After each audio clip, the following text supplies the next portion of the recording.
Michael could hardly believe what he was seeing. A woman had just been hit by a car and left to fend for herself. This tragic incident was what brought Jessica into his life, and that stranger would become someone very important to him, changing his destiny in an unexpected way. Hello, my friends. I am Linda, and this is Linda's Love Stories. I hope you enjoy this story. Michael was returning home after yet another exhausting social event. As the heir and public face of the family business, his presence was constantly required at these commitments. Superficial conversations, obligatory handshakes, and forced laughter filled his nights with an unbearable frequency. Michael detested all the falseness and ostentation that permeated the business world. As he drove through the illuminated streets of the big city, his thoughts wandered between the monotony of his routine and the emptiness he felt in his personal life. The dashboard clock showed it was almost midnight, reminding him of how late it had gotten. The streets were beginning to empty, with only a few cars circulating around him. Suddenly, something unexpected happened. A car in front of him suddenly accelerated, running a red light at high speed. Before Michael could process what was happening, he saw a figure crossing the street being violently hit by the out-of-control vehicle. Instinctively, Michael slammed on the brakes, stopping his car in the middle of the street. His wide eyes followed the car that had caused the accident as it simply fled, offering no assistance whatsoever. Without a second thought, Michael got out of his vehicle and ran towards the victim lying on the asphalt. As he approached, he saw that it was a young woman. She was trying to get up with visible difficulty, groaning in pain. Michael knelt beside her, gently placing his hand on her shoulder. "Don't move. I'm going to call an ambulance," he said, already pulling his phone from his pocket. "No need, I'm fine," the woman replied, trying to get up again. However, as she took the first step, she staggered and nearly fell, being supported by Michael. "You're not well at all. Let me help you, please," he insisted. After a few minutes of arguing, Michael finally managed to convince the young woman to accept his help. Carefully, he assisted her into his car and set off towards the nearest hospital. During the journey, Michael discreetly observed his passenger through the rear-view mirror. She appeared to be around 25 years old, with dishevelled brown hair and simple, worn-out clothes. Her face, though injured, had delicate features and expressive eyes that showed a mixture of pain and distrust. As they were approaching the hospital, the woman spoke for the first time since getting into the car. I can't afford to pay for a hospital like this," she said, noticing the sophistication of the neighbourhood they were entering. "Don't worry about that now. I'll take care of everything," Michael replied in a reassuring tone. At the emergency room, Michael waited patiently while the young woman was attended to. After some exams and procedures, the doctor informed them that she had suffered a fracture in her left arm, a dislocation in her right ankle, and various scratches and bruises all over her body.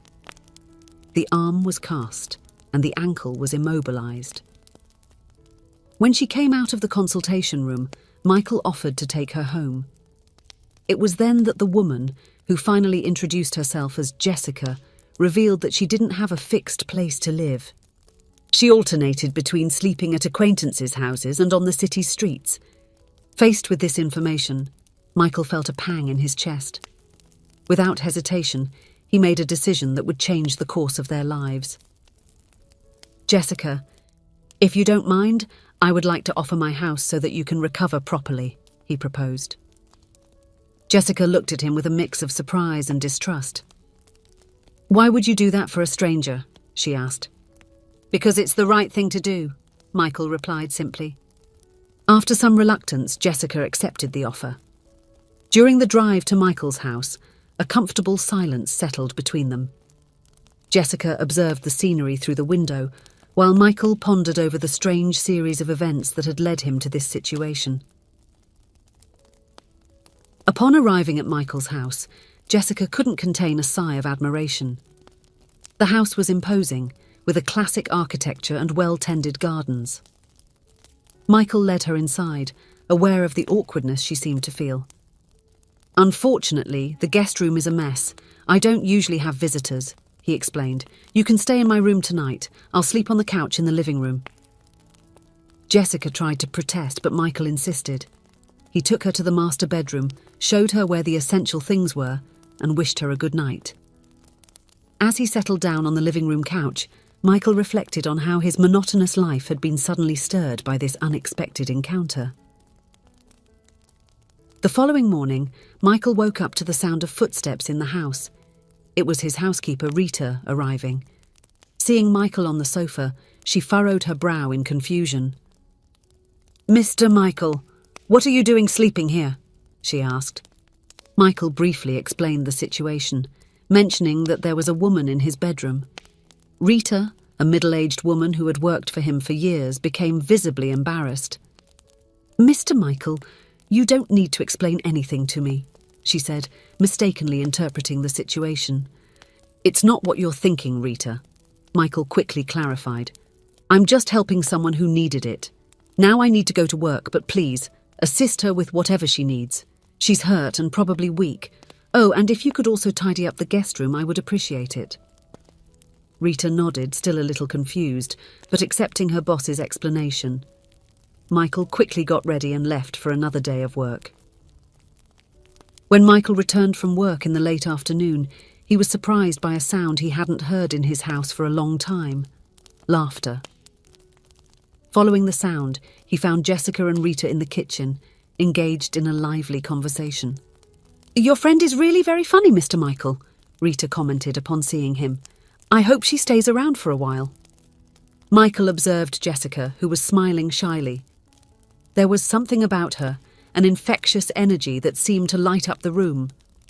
Without thinking much, he found himself saying, "Jessica, you can stay here as long as you need to fully recover." In the days that followed, Michael and Jessica got to know each other better. He discovered that she was an orphan and had grown up in the foster care system. During her childhood, Jessica earned scholarships that allowed her to attend good schools, but upon reaching adulthood, she found herself without a place to call home. For Michael, coming home and finding Jessica became a breath of fresh air in his otherwise predictable life. She was fun, lively, and brought a completely different perspective to the things he always took for granted. As the days passed, a true friendship began to blossom between them. A month passed by quickly. Jessica had already recovered considerably from her injuries. One afternoon, she approached Michael with a serious expression. "Michael, I think it's time for me to leave," she said, avoiding direct eye contact. At that moment, Michael felt something unexpected, a tightness in his chest at the thought of Jessica leaving. He realized that he didn't want her to go. Without thinking much, he made a proposal. "Jessica, how about working at my company? You could learn a profession and continue living here until you're able to establish yourself independently." Jessica's eyes widened in surprise. You would do that for me?" she asked, incredulous. "Of course," Michael replied with a smile. "You're intelligent and a quick learner. I'm sure you'll do very well." Thus, Jessica began working at Michael's company. As he had predicted, she adapted quickly and soon won the sympathy of the other employees with her captivating personality and dedication to work. When Jessica received her first paycheck, she spoke again about moving out. It was at that moment that Michael realized that his feelings for her had transformed into something deeper than friendship. "Jessica, I don't want you to go," he confessed. "I've fallen in love with you." The silence that followed seemed to last an eternity. Then, to Michael's surprise and joy, Jessica smiled and said, "I've fallen in love with you too, Michael." Their relationship naturally blossomed. Life with Jessica was light and full of joy, something Michael had never experienced before. However, as time passed, rumours about the romance between the millionaire heir and the former homeless woman began circulating within the company and high society. Michael's mother, an elegant woman with strong opinions, called a family meeting to clarify the situation. In a room filled with relatives sporting expressions of disapproval, she addressed the issue. "Michael, dear, you could have any woman you wanted. Why this unusual choice?" she asked, barely disguising her discontent. "Because I chose Jessica, Mom," Michael replied firmly. And she chose me. The family tried to argue, citing social differences and possible ulterior motives on Jessica's part, but Michael remained steadfast in his decision. Months went by, and Michael and Jessica's relationship only grew stronger. Then, one Sunday morning, Jessica surprised Michael with news that would change their lives forever. "Michael, I am pregnant," she announced, a mix of happiness and apprehension in her voice. The news of the pregnancy was received with joy by the couple, who felt fulfilled and ready for this new chapter. However, Michael's family and some of his colleagues had a very different reaction. Mocking and malicious comments, along with disapproving looks, became frequent. "She was just waiting for this opportunity," some whispered. "Now she has indeed secured her place in the family." Michael and Jessica chose to ignore the criticism and focus on their happiness. The months of pregnancy were filled with preparation and anticipation. The birth of little Thomas brought indescribable joy to the couple. Michael, who had always been so focused on his career, discovered a new purpose in fatherhood. Jessica, in turn, proved to be a loving and dedicated mother. The first months were a period of adjustment. Sleepless nights, diaper changes, bottles to prepare. But every smile, every small milestone the baby reached, made it all worthwhile. Michael often found himself admiring Jessica as she rocked Thomas to sleep, amazed by the family they had built. Meanwhile, in the outside world, things were not so idyllic. The pressure from Michael's family was increasing. They urged him to come to his senses, even suggesting that Jessica and the baby be sent to live elsewhere with a generous allowance. At work, Michael began to notice subtle changes. Some important decisions were being made without his input, and meetings were being rescheduled without his knowledge. He noticed the pitying or disdainful looks that some colleagues cast at him in the hallways. It was during this turbulent period that Michael began to question his priorities. He observed the simplicity and joy with which Jessica lived each day, how she cherished the small moments with Thomas. He compared it to the life he used to lead, full of empty commitments and superficial relationships. One night, while watching Jessica and Thomas sleep peacefully, Michael made a decision that would change the course of their lives once again. 2 years had passed since that fateful night when Michael met Jessica. Thomas was now a smart and energetic little boy, the joy of the house. On a sunny Sunday afternoon, Michael called a family meeting at his mansion. The family arrived, curious and apprehensive. Everyone settled into the spacious living room, inquisitive eyes directed at Michael, who stood next to Jessica, holding Thomas in his arms. "Thank you all for coming," Michael began, his voice firm and determined. "I have an important announcement to make." The silence in the room was palpable. Michael paused, looked at Jessica, who nodded encouragingly, and continued. "I bought a farm on the outskirts of town. Jessica, Thomas, and I are moving there next week." Whispers of surprise and confusion filled the room. Michael's mother was the first to speak up. "But Michael, dear, what are you saying? And the company? Your responsibilities?"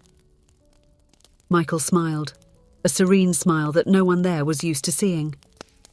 "I'm resigning from controlling the company," he announced, causing a new wave of shocked exclamations.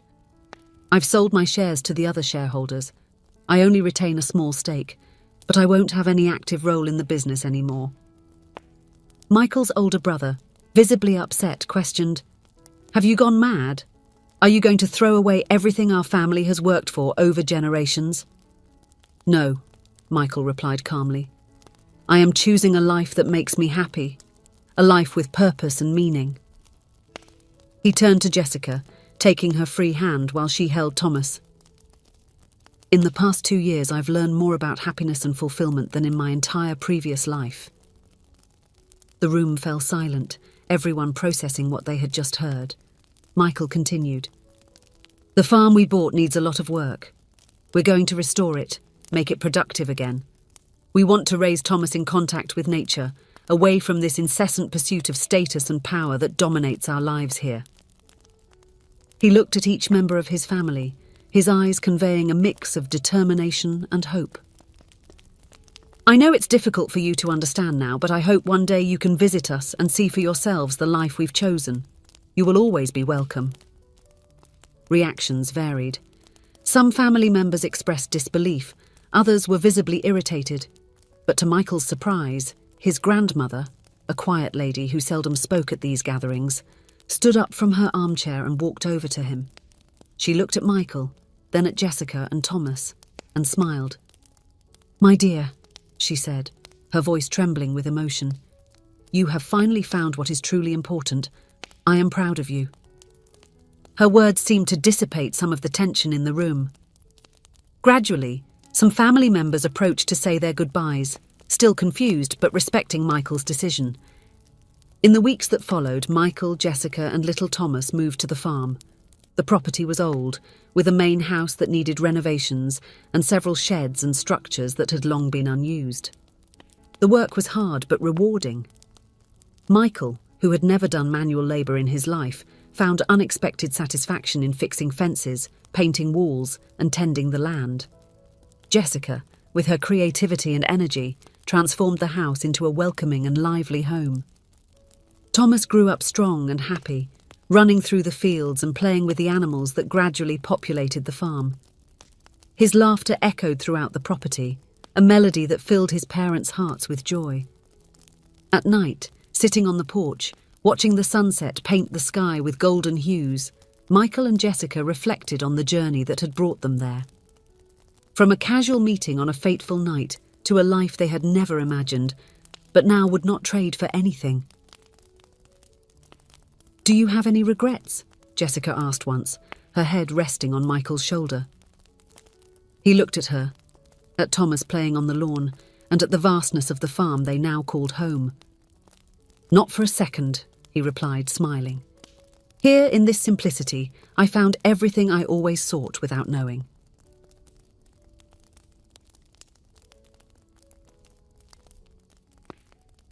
If you enjoyed, please give it a like and subscribe to the channel. Leave a comment with a number from 1 to 5 to let us know how much you liked the story. Also, watch the video that is currently on your screen. See you soon.